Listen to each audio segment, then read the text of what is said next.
السلام علیکم۔ آج کی کلاس میں آپ سب کا خیر مقدم ہے۔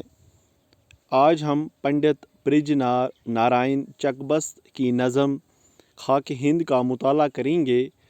مطالعہ کرنے سے پہلے میں یہ مناسب سمجھتا ہوں کہ پنڈت برج نارائن چکبست کی زندگی اور ان کی شاعری اور ان کی نظموں کے یا باقی اصناف کی طرف آپ کو کچھ جانکاری مہیا کراؤں۔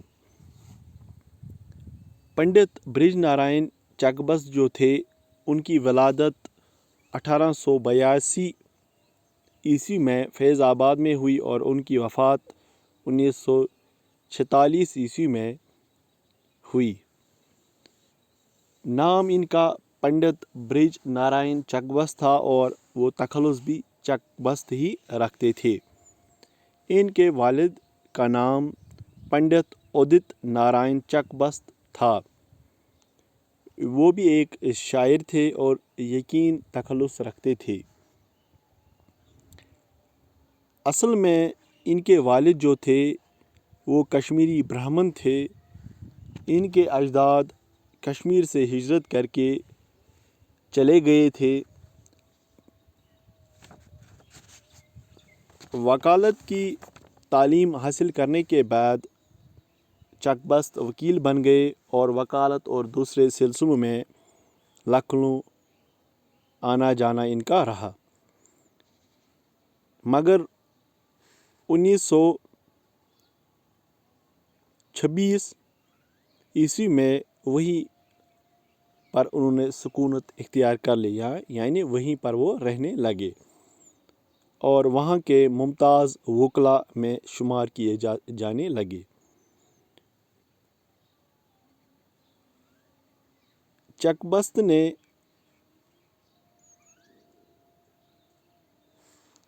اردو کے کلام کا وسیع مطالعہ کیا،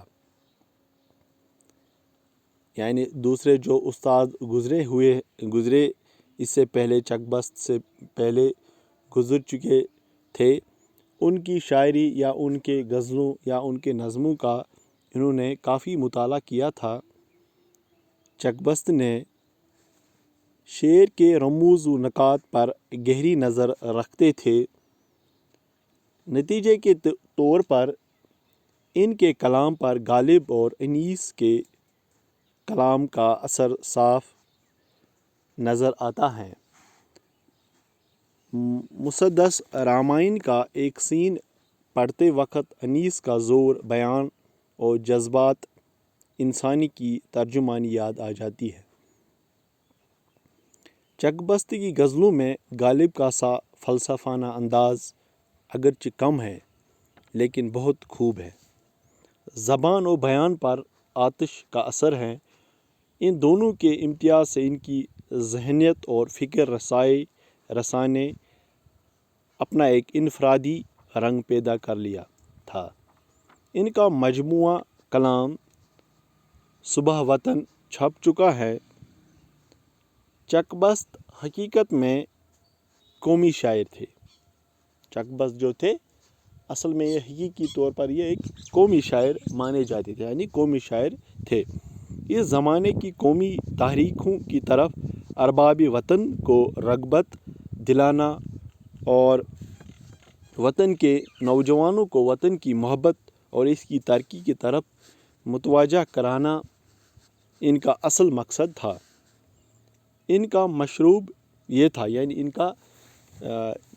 ان کا مقصد یہ تھا کہ مغربی تہذیب و تمدن کا دامن پکڑے بغیر اگر مغربی تہذیب میں کوئی اچھی بات ہے تو اسے اختیار کر لینا چاہیے۔ اسی خیال کے تحت وہ ہوم رول کے مطالعے کے دل سے حامی تھے۔ بہرحال اپنے کلام میں انہوں نے اس زمانے کے سیاسی حالات کو بڑی خوبی اور کامیابی سے پیش کیا۔ یہ تھی پنڈت برج نارائن چکبست کے بارے میں کچھ معلومات جو میں نے آپ کے سامنے رکھی۔ تو اب ہم ان کی نظم جو ہے خاک ہند اس کا مطالعہ کریں گے۔